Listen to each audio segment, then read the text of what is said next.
Malapit na. Tapos na ang summer. Ayan, ramdam na ang fall. Paglagas naman.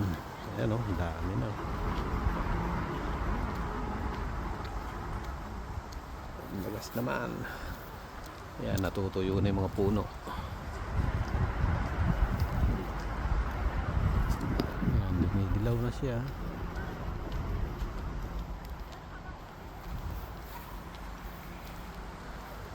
Pero ngayon ang lamig. Ayan, nauna na to. Tuyo na siya. Iba green pa. Medyo late. Kaya pa nag-uupisa na maglagas. Ayun, dami ng tuyong dahon sa ilalim. Gandun. Ayan o. Kulay brown. Yellow. Ayan. Nag-iiba na kulay ng mga puno. Dahon pala.